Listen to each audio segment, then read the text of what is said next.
শুভ সন্ধ্যা। সকলকে শুভেচ্ছা জানিয়ে শুরু করছি বাংলাভিউ সারাদিনের খবর। স্টুডিও থেকে এই মুহূর্তে সরাসরি যুক্ত হয়েছি আমি শ্রাবণী তালুকদার। এই অনুষ্ঠানের মাধ্যমে আপনাদেরকে জানিয়ে দেওয়ার চেষ্টা করি সারাদিনে ঘটে যাওয়া কিছু গুরুত্বপূর্ণ ঘটনা সংক্ষিপ্ত রূপে। প্রথমেই জানিয়ে দেওয়ার চেষ্টা করব বৃহত্তর সিলেট বিভাগের বিভিন্ন খবর। সিলেটে পুলিশ হেফাজতে রায়হান আহমদের মৃত্যুর ঘটনায় দায়ের হওয়া মামলায় পুলিশের উপপরিদর্শক হাসান উদ্দিনের জামিন মঞ্জুর করে দিয়েছেন হাইকোর্ট। আজ রোববার বিচারপতি এএসএম আব্দুল মুমিনের নেতৃত্বাধীন হাইকোর্ট বেঞ্চ তাকে জামিন প্রদান করেছেন। আদালতে এসআই হাসানের পক্ষে শুনানি করেন ব্যারিস্টার রুহুল কুদ্দুস কাজল এবং আব্দুল আলিম ভুইয়া। রাষ্ট্রপক্ষের কৌঁসুলি ছিলেন deputy attorney general Sudhir Chatterjee Bappi. উল্লেখ্য 2020 সালের 10 অক্টোবর দিবাগত রাতে সিলেট মেট্রোপলিটন পুলিশের বন্দরবাজার ফাঁড়িতে তুলে নিয়ে রায়হান আহমদকে নির্যাতন করা হয়। 11 অক্টোবর সকালে তার মৃত্যু ঘটে। এই ঘটনায় পুলিশি হেফাজতে মৃত্যু আইনে রায়হানের স্ত্রী মামলা করার পর পুলিশের একটি তদন্ত কমিটি তদন্ত করে ফাঁড়িতে নিয়ে রায়হানকে নির্যাতনের সত্যতা পায়। পরে ফাঁড়ির ইনচার্জের দায়িত্বে থাকা এসআই আকবর হোসেন ভুইয়া সহ 4 জনকে 12 অক্টোবর সাময়িক বরখাস্ত ও 3 জনকে প্রত্যাহার করা হয়েছিল। গত বছরের 5 মে আলোচিত এই মামলায় অভিযোগপত্র আদালতে জমা দেয় মামলার তদন্তকারী সংস্থা পিবিআই। এই অবস্থায় সিলেটের চাঞ্চল্যকর রায়হান হত্যা মামলার অন্যতম আসামি ঘটনার সময় ফাঁড়ির 2IC পদে থাকা সাময়িক বরখাস্ত এএসআই মোহাম্মদ হাসান উদ্দিন জামিন পেয়েছেন আজ। হবিগঞ্জ জেলার পল্লী বিদ্যুৎ লাইন টেকনিশিয়ান শরীফুলের বিরুদ্ধে চাকরি দেওয়ার নাম করে লক্ষ লক্ষ টাকা আত্মসাতের অভিযোগ পাওয়া গিয়েছে। অভিযোগ সূত্রে জানা যায়, লাইন টেকনিশিয়ান শরীফুল নোয়াপাড়া পল্লী বিদ্যুৎ জোনাল অফিসের আওতায় ধর্মঘর অভিযোগ কেন্দ্রে চাকরি করার সুবাদে কালকাপুর গ্রামের সাইফুদ্দিনের সাথে পরিচয় হয়। পরিচয়কে পুঁজি করে সাইফুদ্দিনের কাছ থেকে 18 লক্ষ টাকা চাকরি দেওয়ার নাম করে হাতিয়ে নেয় সে। কিছুদিন পর চাকরি না হওয়াতে শায়েস্তাগঞ্জ অগ্রণী ব্যাংক শাখার 13,10,000 টাকা দুটি চেক সাইফুলের নামে দেয়, আর বাকি টাকা নগদ দিয়ে দেবে বলে জানায় সে। 4 থেকে 5 বছর পার হলেও শরীফুল টাকা দেয়নি। এই বিষয়ে সাইফুদ্দিন বাদী হয়ে হাজীগঞ্জ কোর্টে মামলা দায়ের করেন। বর্তমানে মামলাটি সাবফজ বিচারাধীন রয়েছে। অপরদিকে ধর্মগড় ইউনিয়নের ইলেকট্রিশিয়ান সালাউদ্দিন জানান, কুমিল্লা পল্লী বিদ্যুৎ সমিতি 1 অফিস সহায়ক পদে চাকরি দেওয়ার নাম করে 5 লক্ষ টাকা হাতিয়ে নিয়েছেন তিনি।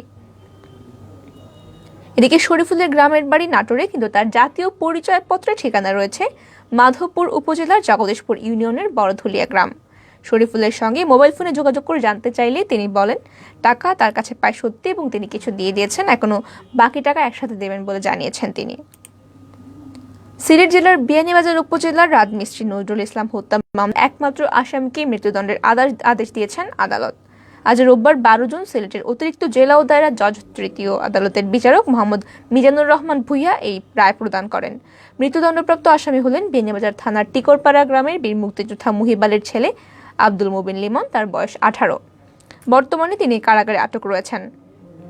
আদালত সূত্রে জানা যায়, 2019 সালের 28 ডিসেম্বর সন্ধ্যায় বিয়ানীবাজার উপজেলার নন্দীরফল গ্রামের রাজমিস্ত্রি নজরুল ইসলামকে ফোন করে ঘর থেকে ডেকে নিয়ে গলা কেটে এবং মাথায় আঘাত করে খুন করা হয়। বিয়ানীবাজার টিকারগারস্থ জৈনক মুহিবুর রহমানের বাড়ির পাশে নন্দীরফল রাস্তায় নজরুলের মৃতদেহ দেখতে পেয়ে সন্ধ্যায় তার স্ত্রী এবং 4 মেয়ে লাশ শনাক্ত করেন এবং বিয়ানীবাজার থানা পুলিশ মৃতদেহ উদ্ধার করে ময়নাতদন্তের জন্য Sylhet MAG Osman medical college হাসপাতালে পাঠায়। এই ঘটনায় নিহত নজরুল ইসলামের স্ত্রী বাদী হয়ে অজ্ঞাতনামা রেখে বিয়ানীবাজার থানায় মামলা দাখিল করেন এবং পরবর্তীতে মামলা তদন্তকারী কর্মকর্তা ASI Shah Alam Bhuiyan mobile phone call লিস্টের সূত্র ধরে 31 ডিসেম্বর গ্রেফতার করেন আব্দুল মুবিনকে। পরবর্তীতে ওই দিনই সিলেটের প্রথম শ্রেণীর ম্যাজিস্ট্রেট নওরিন করিমের কাছে হত্যার ঘটনা স্বীকার করেছিল লিমন। এতক্ষণ শুনছিলেন বৃহত্তর সিলেট বিভাগের বিভিন্ন খবর। এবারে চলে যাচ্ছে জাতীয় পর্যায়ে। 10 বছর বয়সী 3,60,000 শিশুকে সরকার সাঁতার শেখানোর উদ্যোগ নিয়েছে বলে জানিয়েছেন মহিলা ও শিশু বিষয়ক প্রতিমন্ত্রী ফজিলাতুন্নেসা ইন্দিরা। রোববার ঢাকা হোটেল ইন্টারকন্টিনেন্টালে এক অনুষ্ঠানে তিনি এই কথা জানান। শিশুদের সমন্বিত ইসিডি সেবা প্রদানের লক্ষ্যে 271 কোটি 82 লাখ টাকা ব্যয়ে সমাজভিত্তিক সমন্বিত শিশু যত্ন কেন্দ্রের মাধ্যমে শিশুদের প্রারম্ভিক বিকাশ ও সুরক্ষা এবং সাঁতার সুবিধা প্রদান প্রকল্পের উদ্বোধন করেন তিনি। 2022 থেকে 2024 সাল মেয়াদে বাস্তবায়িত এই প্রকল্পের শতকরা 80% অর্থায়ন অর্থাৎ 217 কোটি 62 লাখ টাকা দেবে বাংলাদেশ সরকার এবং 20% অর্থায়ন করবে ব্লুমবার্গ পিনালথ্রোপিজ।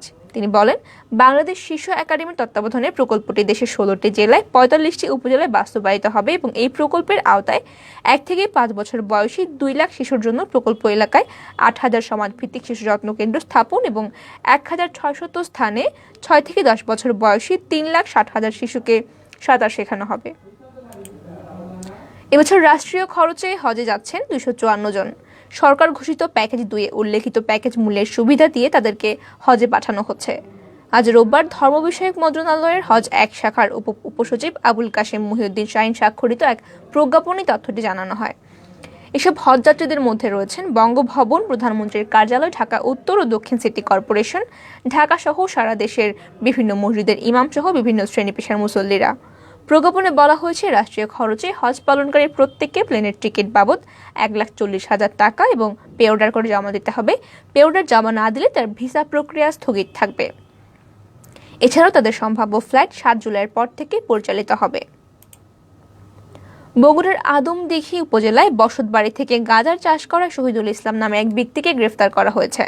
রবিবার সকালে আদমদীঘি উপজেলার সান্তাহার পৌর শহরের লোক পশ্চিম কলোনিতে মাদকদ্রব্য নিয়ন্ত্রণ অধিদপ্তরের সার্কেলের সদস্যরা অভিযান চালিয়ে গাঁজাসহ তাকে গ্রেফতার করেন।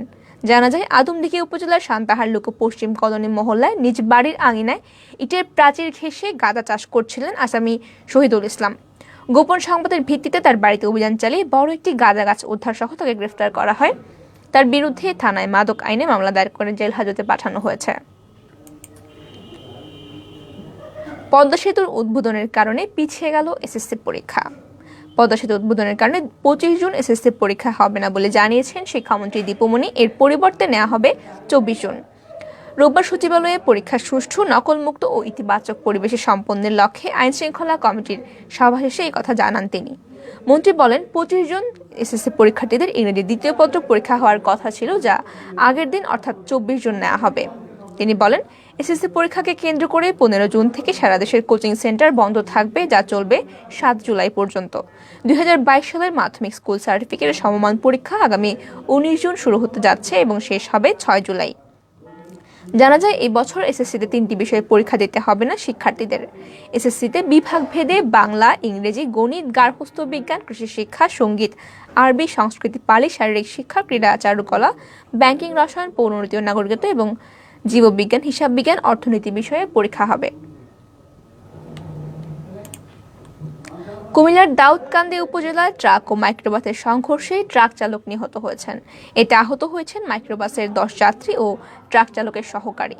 আজ রোববার সকাল 8টার দিকে উপজেলার রাজারহাট এলাকায় ঢাকা চট্টগ্রাম মহাসড়কে এই দুর্ঘটনাটি ঘটে। নিহত ট্রাক চালকের নাম সোহেল মিয়া। তিনি পাবনা সদর উপজেলার বদলপুর গ্রামের বাসিন্দা। ট্রাক চালকের সহকারী আহত শাওন মিয়াকে ঢাকা মেডিকেল কলেজ হাসপাতালে পাঠানো হয়েছে। মাইক্রোবাসের আহত 10 যাত্রীকে উদ্ধার করে দাউদকান্দি উপজেলা স্বাস্থ্য কমপ্লেক্স এবং আশেপাশের স্বাস্থ্য কেন্দ্রে নেওয়া হয়েছে। এবারে ডেঙ্গুর খবর। দেশে গত 24 ঘন্টায় আরও 24 জন ডেঙ্গু রোগী হাসপাতালে ভর্তি হয়েছেন। এর মধ্যে 23 জনই ঢাকার বাসিন্দা।